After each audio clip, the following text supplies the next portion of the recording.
don't think that I need to sit here and condemn anyone either way. There are things that Nick says that I don't agree with. There are things that Ted Cruz says that I don't agree with. I'm not going to sit here and condemn either of them. You should actually condemn him.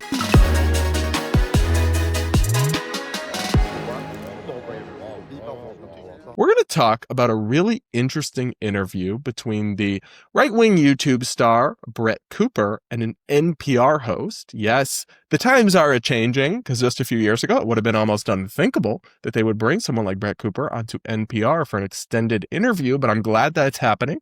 I'm glad the media apparatus is kind of expanding the tent and trying to engage in the popularity of discourse and ideas and people who have emerged, because obviously what they were doing before, where they tried to have this narrow viewpoints and really gatekeep mainstream right-wing perspectives out, did not work, and people flocked to alternative sources, hence why people like Brett Cooper became so popular in the first place. But she had an interview with NPR, and they discussed the rise of Nick Fuentes, the alt-right superstar who, and I don't know if this is true, I didn't bother to check, but somebody told me on one of the streams he did recently, called me AIDS face, which I don't really understand what that's supposed to mean, or take particular interest in his opinion of me.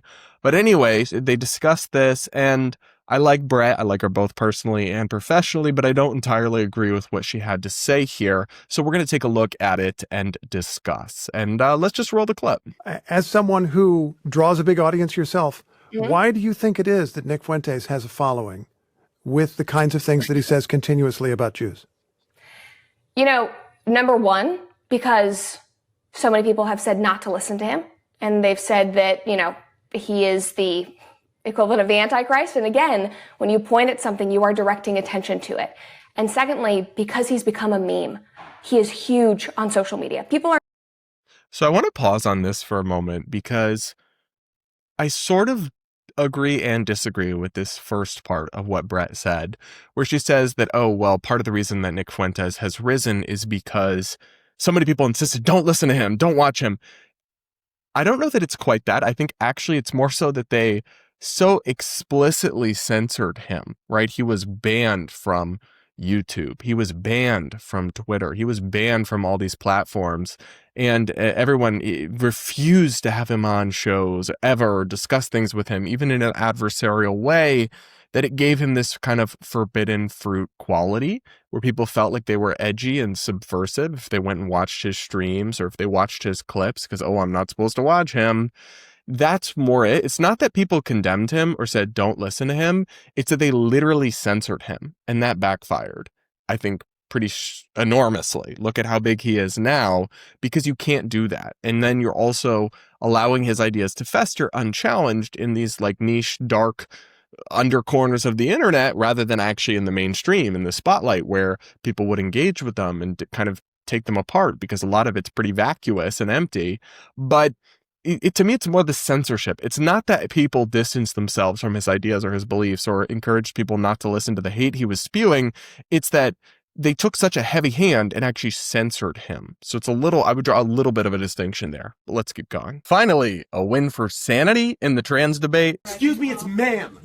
It is ma'am. The Olympic Committee just took a big step forward towards restoring fairness in women's sports, but if you only read partisan media on the left or the right, you'd really struggle to figure out what actually happened. But using Ground News, an amazing service I've used for years to help prepare this show, it's easy to sort through the noise because it's an app and website that gathers news from sources all around the world so that you can see every angle of how a story is being reported and make up your own mind. It also tells you everything you need to know about a source's bias, factuality, and ownership. In left-wing media, for example, Metro Weekly's headline reads, Olympics prepare to ban trans women from competition. Of course, trans women aren't being banned from the Olympics. They just have to compete according to their biology, not their identity. Meanwhile, in right-wing media, Trending Politics' headline is, Olympic Committee drops hammer on transgenders. That's not exactly an unbiased report. Thankfully, using Ground News, you can get a neutral summary of the story, see how both sides are framing it, see who's covering it and who isn't, and most importantly, use your critical thinking skills to make up up your own mind. I knew it was bad, but using Ground News has really helped me break through media bias to bring you a fair show. You can get the same plan that I use, which is the Vantage subscription, if you sign up through my link, ground.news/Brad, or scan the QR code on screen to get 40% off unlimited access. This exclusive discount is available through this link, so act now to break your media bubble and keep your critical thinking skills sharp. Social media. People are not watching his show in its entirety. We are seeing clips of him. They're seeing the jokes that he made. I saw a thread on X recently, and it was a person who is Jewish, I actually believe lives in Israel, is a Zionist, and said, I sat down and I watched a Nick Fuentes stream in its entirety. And he was like, I am so embarrassed to say that I laughed. He's like, he's a good communicator, he's funny, and I obviously disagree with a lot of the things that he says, and it goes against my, my religion and my beliefs as a Zionist, whatever it is. But he said, but I kind of got it because he's funny. I just want to pause on this, that I actually think this part is true. This part I agree with. We're about to get to the part where I do disagree with Brett. But he is hilarious. Even on his Piers Morgan interview, when Piers was pressing him on the Holocaust, because he's a Holocaust denier and he makes fun of the whole thing. And Piers is like, why would you think it's okay to joke about the Holocaust? Which I don't even agree with that framing, because I think anything is fair game for comedy. The problem is that Nick's not joking. He actually loves Hitler, right? But Piers asked him the question of, that's not funny, like that's offensive, that you can't joke about that, which I disagree with that framing from Piers. I think it's okay to joke about the Holocaust. It's just not okay to, like it is to joke about anything, it's just not okay to actually harbor sympathies for Hitler or hatred for Jews, which to me is pretty clear that Nick Fuentes does. But anyway, Nick had a response to that where he says, oh, why? Too soon? And then pauses. That's hilarious. I laughed out loud. And I can totally disavow everything Nick stands for. And I criticized him in that interview even. I think he got exposed in some ways by Piers. But that is hilarious. He absolutely is a talented communicator.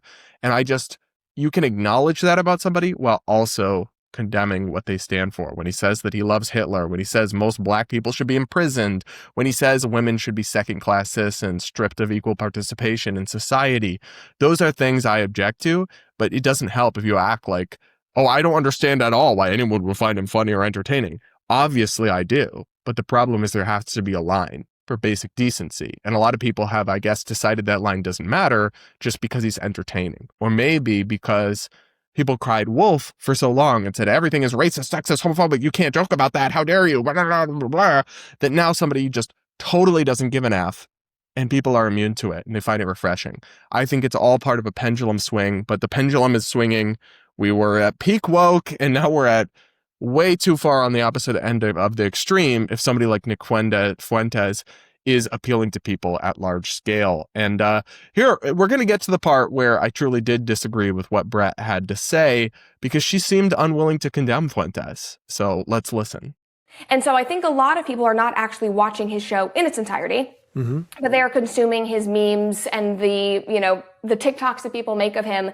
And that is incredibly, incredibly powerful when it comes to my generation. Because if you can get social media, if you can bring people in through comedy and relatability, that will speak to them.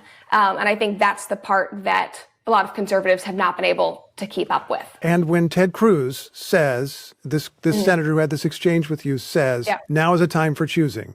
Either you call out this guy or you're a coward and you're complicit. Is he right at all? I think that as Americans, you should be allowed to listen to whoever you want to listen to. I don't think that I need to sit here and condemn anyone either way. There are things that Nick says that I don't agree with. There are things that Ted Cruz says that I don't agree with. I'm not going to sit here and condemn either of them. I don't know if either of them actually like me. Nick has said that he does not like me at certain times and then he loves me. I was in a movie with Ted Cruz and we have had conversations and then he calls me an angry woman on X. Like I don't take it personally. I'm not concerned. I'm not going to condemn anyone. And I don't think that we should be sitting here telling people what they need to believe or who they need to condemn. We should be focused on positive solutions, on driving a positive future for Gen Z. We're about to be the hugest, most significant voting bloc. And you need to get Gen Z and hold on and provide solutions for them. So I'm sorry. Like I said, I do like Brett. There's no personal animus towards her at all with this, but this is a cop-out. This is, you wanting to maintain maybe a portion of your audience that also likes Nick, because saying, oh, well, I don't think I need to tell people who to listen to, or I don't need to condemn people. Well, we're talking about somebody who's openly hateful towards Jewish people. We're talking about somebody who's openly racist against Black people, who is absolutely vile in his hatred toward gay people, who genuinely thinks that women should be second-class citizens and repressed in our society and not even allowed to vote. Despite paying taxes, despite whatever role they're playing, they don't get a say in how society is run. They need to shut up. In his view, unfortunately, and I would totally disagree, he would certainly apply to Brett Cooper, who I'm sure he thinks should be back in the kitchen rather than running a YouTube empire. You should actually condemn him. And I don't really buy this argument that it's not for you to tell people who they should listen to or to condemn people. Because first of all, there's a difference between that and saying that they shouldn't be allowed to listen to him or that he should be censored. Surely, yeah, you don't have to say that. We're all the part of the free speech crowd, right? But yes, you can draw a moral judgment and condemn an evil person. You do it all the time as a political commentator or YouTuber. You can go on Brett's, and I watch her videos. Like I said, I like a lot of her content.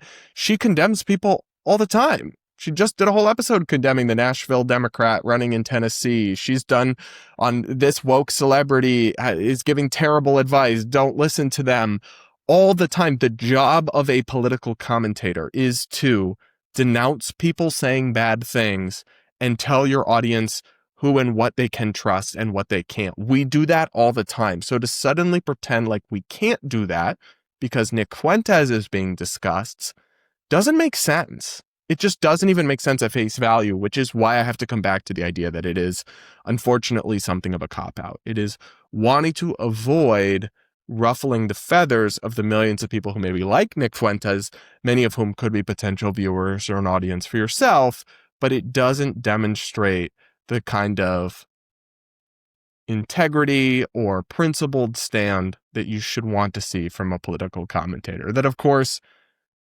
you rarely do, but that doesn't change the fact that you'd want to see that. And Brett is somebody who has in the past described herself as more libertarian leaning. We have some kind of mutual friends and thoughts and backgrounds in that space. And Nick Fuentes' vision for the world couldn't be more at odds with that. Couldn't be more at odds with individual liberty, with free markets, with limited government.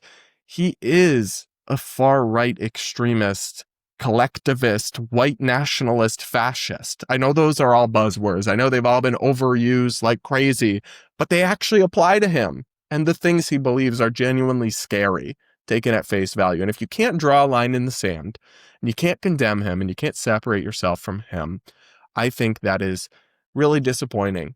And it's not going to age well. I know it feels like that everyone is, oh, Team Fuentes lately. We are in a pendulum swing. Same thing with a lot of things going on in our politics. A year or two from now, we will look back at this current moment and a lot of people will have egg on their face. And he can call me AIDS face on his stream. He can say whatever he wants about me. I do not care. But I will be glad and happy to know that I stood on the side that condemned Nick Fuentes and was not afraid to say so, even when it seemed that he was so popular. Though again, I don't know that the internet is necessarily real life or that it translates to mass popularity. Currently in this moment, it's swimming against the current to say basic things like racist, misogynist trolls are bad. But I'm willing to do it. And I think everyone should be. That's my take. You guys will have to let me know what you think in the comments below. Make sure to subscribe if you aren't yet, and do hit the like button while you're at it. And that will be it for today's episode of the Brad vs. Everyone podcast. Thanks so much for listening, and we'll talk again real soon.